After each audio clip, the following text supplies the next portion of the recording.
ya apa ya, sangat menyayangkan juga gitu. Apalagi saya posisinya ada dua juga kan, pencipta lagu, terus saya ada bersama 3 komposer yang penyanyi juga. Jadi saya ciptain buat diri saya juga, nyanyi buat teman-teman penyanyi juga. Kadang saya bingung harus berdiri di mana ini gitu. Tapi yang pasti apapun itu tujuannya menurut saya ya, komposer punya tujuan goalsnya juga untuk sejahterakan para komposer juga kalau kita berbicara dari komposer gitu kan.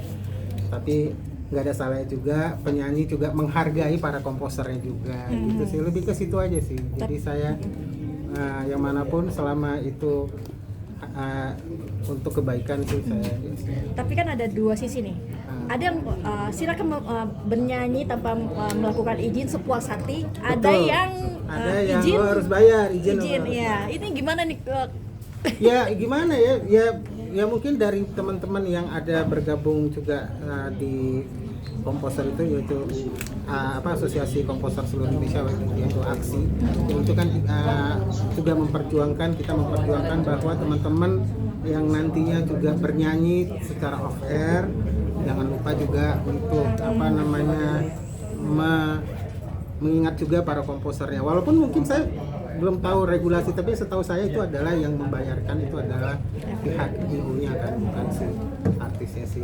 Jadi Kalau dari pribadi sendiri, haruskah izin dulu atau semua di urulnya atau diserahkan LMKM atau gimana nih? kalau izin sih saya pribadi sih gimana ya?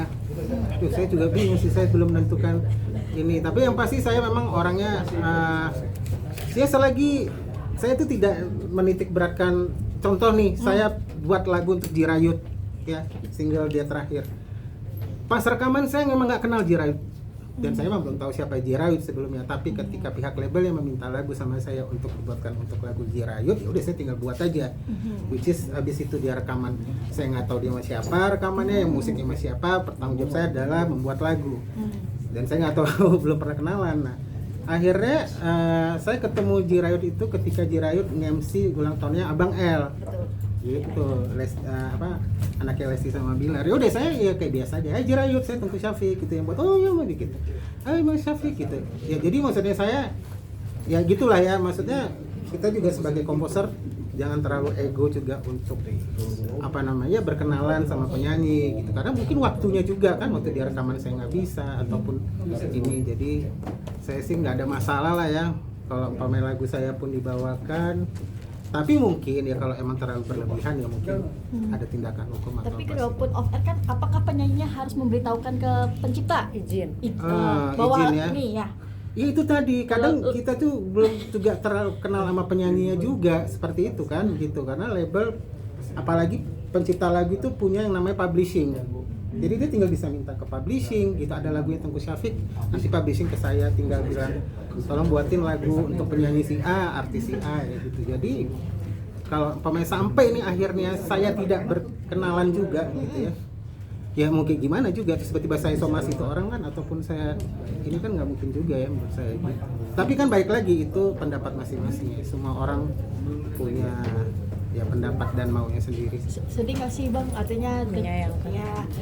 Ya, Penyanyi pencipta ya justru ya tuh, makanya balik saya bilang saya sangat-sangat menyayangkan, karena bagaimanapun penyanyi butuh pencipta lagu butuh penyanyi ya kan, walaupun akhirnya sekarang mungkin akhirnya pencipta lagu bisa buat lagu, bisa nanti akhirnya apa jadi instrumental gitu, tapi penyanyi kasihan kan yang nggak bisa menciptakan lagu. Cuman ya kita sama-sama yang ada di industri musik Indonesia ini, yuklah bareng-bareng lagi ya, jangan terpecah belah, karena ya memang kita ya saling membutuhkan menurut versi saya ya. Tapi sampai gini, kalau ini kan saling berkesinambungan lah ya, satu sama lain pastinya. Iya. Tidak ada yang salah ya. Betul. Undang-undangnya salah gak sih menurutmu? Atau harus direvisi? Iya. Sampai teman-teman gugat ke MK juga kan. Iya ya itu tadi semuanya harus duduk bareng sih saya bilang ya, dari stakeholder dan juga pemerintah, pencipta lagu, karena ayolah kita bareng-bareng ini enaknya kayak gimana gitu ya. Keresahan ini juga timbul kenapa? Ya karena itu tadi ada pihak-pihak mungkin yang nggak bisa saya sebut ya istilahnya, menurut kami yang sebagai pencipta lagu mungkin sedikit bertanya-tanya ini kemana ininya gitu, kenapa bisa dapatnya segini gitu. saya juga kadang-kadang kalau ngelihat dari LMK kok cuma segini ya gitu, tapi Paling mau gede gimana berapa, kan Safik? Ya jangan dong. Kan ada yang dapat puluhan ribu, ratusan ribu. Kalau Safik sendiri gimana sih? Ya lumayan lah, ya lumayan, cuman kan lumayan setelah kasus ini ya agak lumayan sih. Oh berarti bener ya, artinya dulu ketika kasus ini belum viral ada impactnya buat- ada impactnya sih menurut Cukup saya. Jadi signifikan sekarang lah ya pendapatannya. mereka lebih menurut saya lebih aware gitu. Tapi memang benar nggak sih pencipta lagu tuh hidupnya sesusah itu?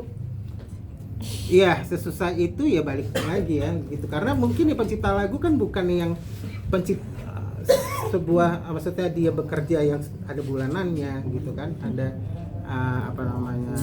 setiap lagu booming gitu kan gitu. Dan masa booming kan juga ada masanya, dan masa penyanyi juga ada masanya gitu kan. Masanya udah turun, ada penyanyi baru ya dia nggak dapet. Nah itu ya it's a life lah menurut saya. Secara apapun itu kalimatnya kayak cuma segitu ya, itu kan cara balik lagi pencipta lagu bagaimana individu memanage kehidupan dan keuangannya. Oke, sampai ke antara juga antara penyanyi dan pencipta lagu. Nah, dan akhirnya Dede sendiri pun juga merasakan. Nah, mungkin dari manajemen Dede sendiri awalnya dan reaksi Dede pertama kali seperti apa akhirnya merasakan dibuat juga nih Mas Adi. Iya, makanya pas kemarin main biasa kan kalau diajak ngumpul ke rumah Lesi dan Bilar tuh kemarin ada kasus temen-temen kan ya kayak si Agnes ya kan sama Mas Ari, jadi kita ini gimana ya gitu, kok bisa gini ya gini gitu ngobrol gitu. Terus tiba-tiba berapa minggu kemudian kayak lah kok Dede ini sekarang yang jadi topik ya gitu ya. Ya tapi apapun itu mungkin menurut saya semua orang bisa ya terkena itunya lah ya gitu ya, tapi mau gimana lagi kalau dibilang dia sendiri juga shock ya shock gitu ya, tapi dia bilang ya apapun itu, saya bilang kalau emang nggak merasa bersalah ya udah, kenapa harus juga jadi takut atau apa gitu. Jadi biarkan aja lah proses ini berjalan dengan apa adanya sesuai dengan prosedur dan semua. Ada rules do's and don't-nya nggak sih kalau Dede nyanyi di atas panggung nantinya lebih diperketat nggak sih dari manajemen sendiri agar tidak terulang seperti ini lagi gitu Mas Adi? Ya mungkin lah gitu ya, mungkin nanti kita akan pikirkan beberapa hal-hal yang mungkin meminimalisir tidak lagi terjadi seperti ini. Cuman mau gimana teman-teman, artis kayak saya manggung terus kalian rekam terus tiba-tiba kalian upload, terus tanggung jawabnya siapa? Masa ke penyanyi menurut saya kan. Terus tiba-tiba dituduh bahwa itu uploadannya dari saya kan, dari nama aja kan udah beda gitu. Yang dipermasalahkan itu kan bukan soal dari royaltinya kan. Benar, izinnya.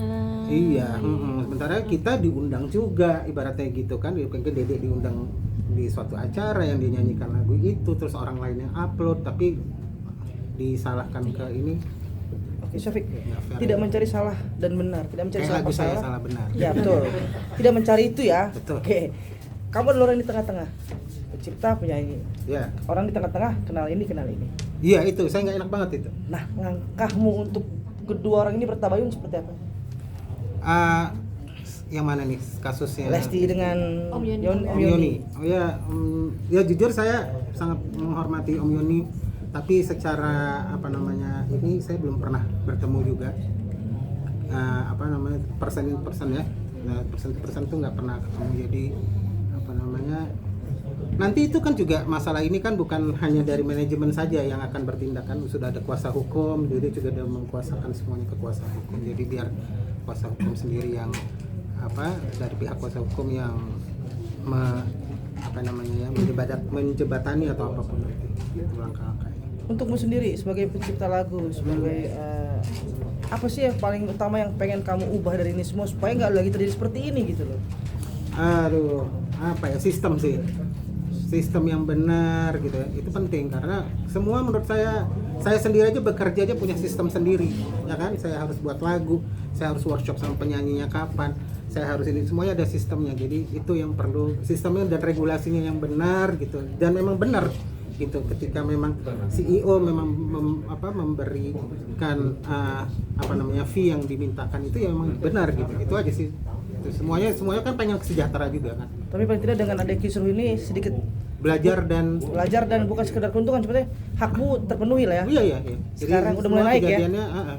hak sudah agak naik. Sebenarnya ada ketakutan Dede atau bunda-bunda Dede gak sih saat mau manggung atau mau show kayak sempat brainstorming dulu ke Bang Syafiq kayak Bang ini kayak gitu harus gimana Oh, supaya iya. kesalahan lagi pas ada Ya so far sih memang kalau sejauh ini kan Dede tuh nggak ada juga sih yang harus kayak khawatirkan, karena menurut dia memang apapun yang dari dulu dia lakukan sampai hari ini mungkin sampai nanti ya memang ya dia memang regulasinya memang benar gitu menurut saya ya gitu, dan nggak ada salahnya juga, dan orang masih tetap mau mencintai dia, mau minta dia nyanyi ke sana kemari, isi juga, jadi sampai fans juga masih sampai tetap- fans yang begitu solid dan begitu kuatnya fanbase-nya Lesnar itu kan, dan Lesti Lovers itu, jadi apa yang harus dikhawatirkan sih menurut Dia saya. tetap banjir job juga ya Bang. Banjir alhamdulillah, maksudnya ini kayak sekarang dia ada regular juga di TV ya kan, terus nanti mungkin mau keluar negeri lagi mungkin, saya juga paham.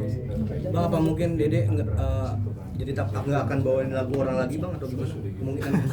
Ya memang belakangan ini kan juga Dede udah mulai ciptain lagu kan, gitu. Dede juga saya suruh juga kemarin. Nah itulah berawal dari saya sering bermain di sana gitu ya.